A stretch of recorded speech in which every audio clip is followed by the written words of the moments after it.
Alright, hey guys, this is part 2 of my tarantula climate videos, and I left off on the first video with the climate zones and where you find them throughout the world. Again, I'm using my Goods World Atlas here. You can find them in most bookstores. You can find them online. Great books to have, especially when you're doing physical geography or just looking at maps in general.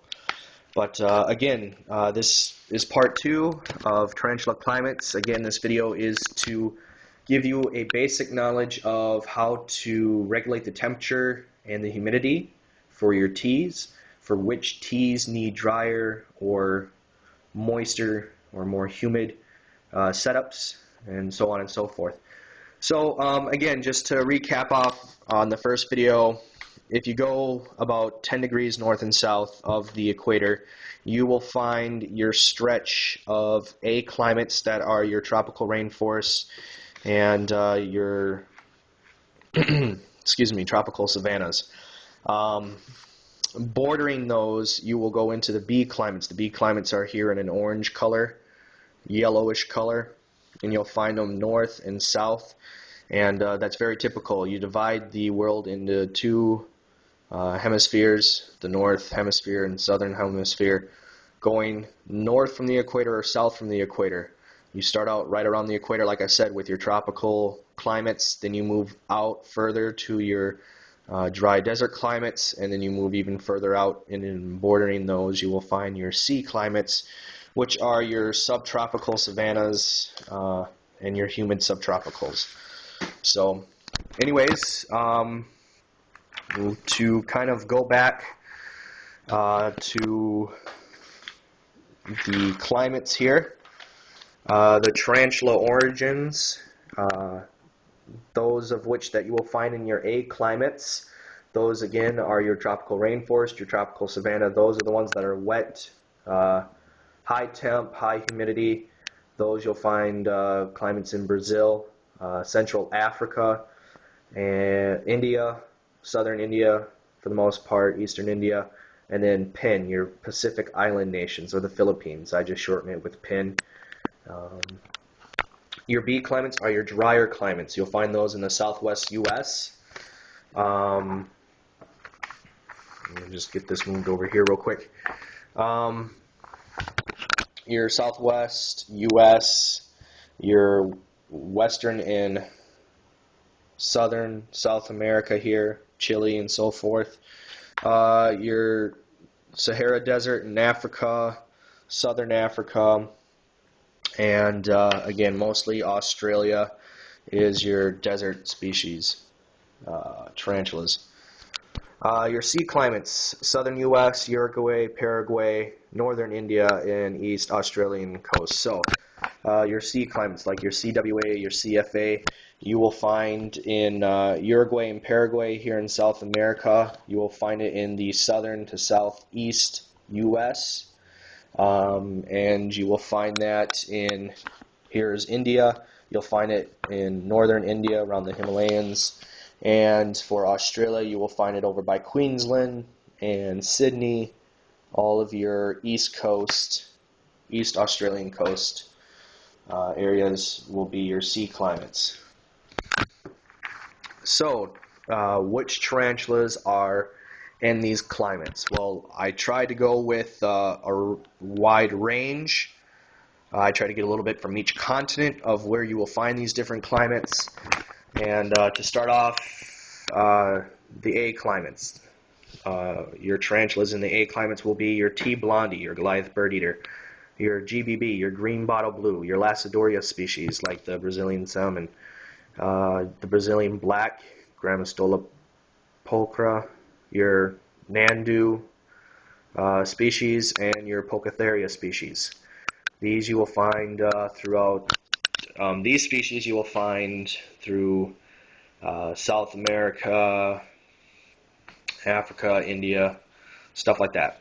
So your B climates, those that require a little bit drier and moderate temps to high temps, those tarantulas would be your G. rosea, your OBT, your Usambra orange baboon, or OBT, your king baboon, your Hedescata immaculata, and your B. smithi.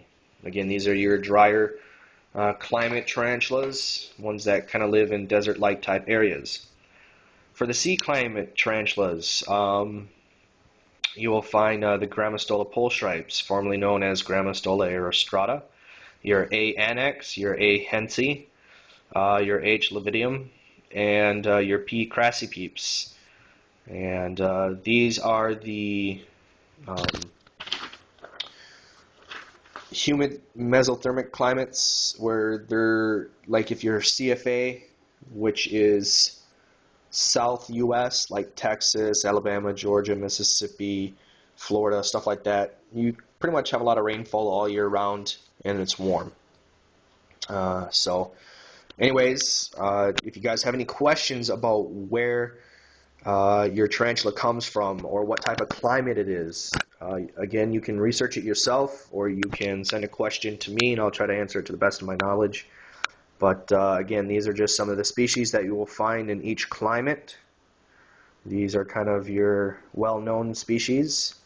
Your Pulchripes there is your Brazilian black. Your A. annex is your Texas tan. Your A. hensi is your Oklahoma brown. H. lividium is your cobalt blue.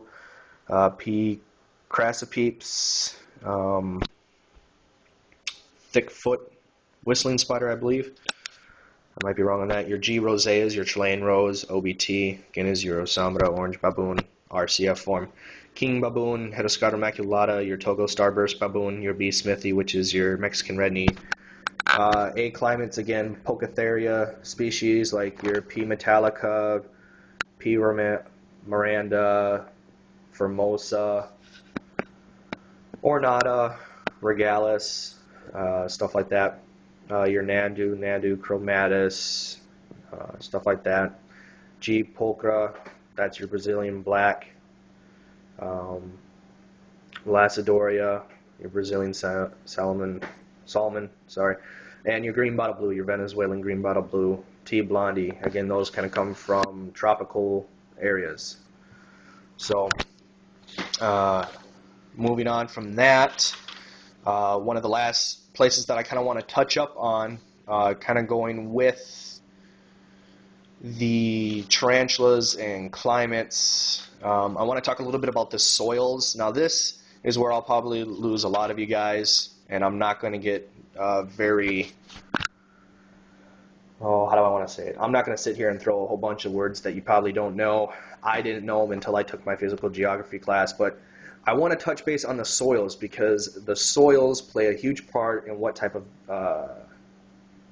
vegetation are in each climate, and those climates in which you will find between 23.5 north, 23.5 south latitude, which is your Tropic of Cancer and your Tropic of Capricorn. And just to briefly kind of go into them, again, I promise I won't spend that much time talking about them because it's really not that important. But at the same time, if you really want to learn as much as you possibly can about tarantulas, where they come from, their climates, and what type of substrate to use, then this might be a little bit more intriguing for those of which that really want to get into the finer details of tarantula keeping. So, I will just read off the list of the type of soils that you will find. Again, this is mostly throughout 23.5 north, 23.5 south latitude. These soils are the type of soils that you find in the type of climates that we have discussed, which in video part 1, the AF, AM, AW, BWH, BSK, your CFA, and your CWA.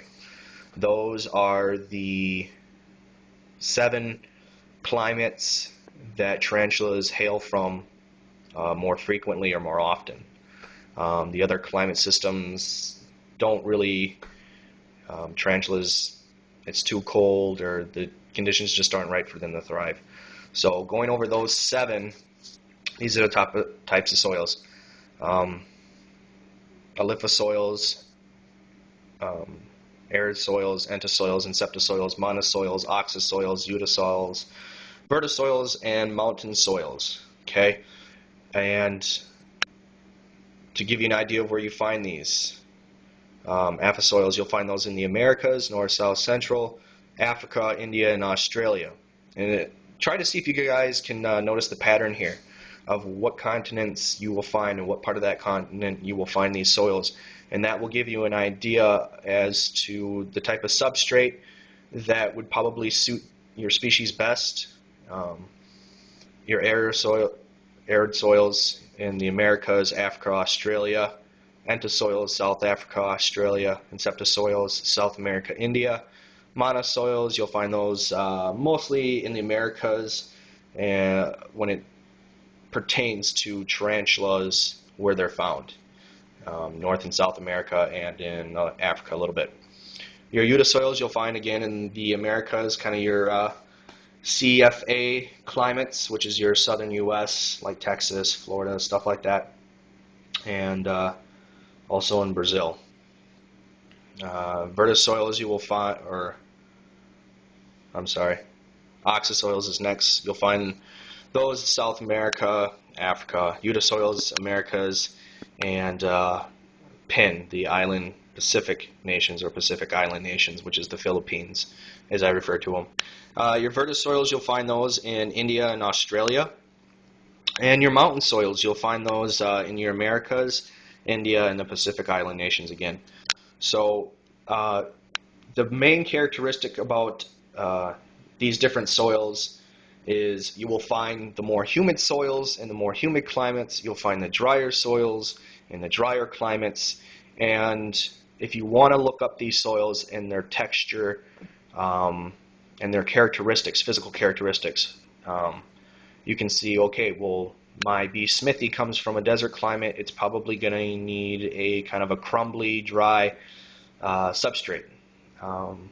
Or if you look at your not your aphisoils, but your oxysoils come from your rainforest regions.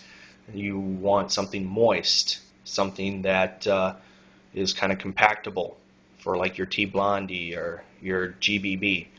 Okay, and that's why I did a little part here on soils, because of the fact that it does relate to it. I know it's not going to be that interesting for most of you out there getting into the hobby or that have been in the hobby for a while. Again, this is mostly just for those that really want to get into some of the nitty-gritty parts and kind of take your knowledge one step further when it comes to the physical geography of the origins of the tarantulas that are in your collection. So the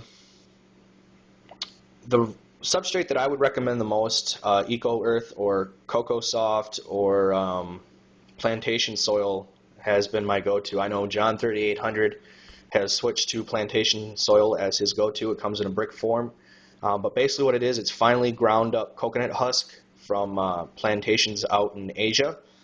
And that substrate can hold humidity very well. Or you can dry it out and it will stay nice and dry. It's compactable for your burrowing species. And it's just a great all-around universal substrate that I highly recommend. You don't have to do the potting soil with vermiculite mix, worrying about how much vermiculite to mix in, stuff like that. And it's very easy to tell if it's moist or dry. If it's moist, it'll be a dark brown, kind of a chocolate color. If it's dry, it'll be like a light chocolate kind of color, light brown color. So anyways, I recommend that substrate for any of the species that you have. And to conclude, the temperature. The temperature ranges for these climates, for where you will find most species of tarantulas, is around 75 to 80 degrees Fahrenheit, or around 27 to 28 degrees Celsius. So you can keep most any tarantula at around room temperature or higher, like around 80 degrees. They'll do just fine. Humidity-wise, again, going back to the climates, where you find certain species, drier species need drier enclosures, like your B. smithis, your G. roseas. Those you only want at about 40 to 60% humidity. And so, again, if you guys have any questions, please comment. Please send me a personal message, and I will get back to you on that. But I hope that these two videos have been informative for you guys. I hope you guys learned a lot. And thanks for watching. Take care.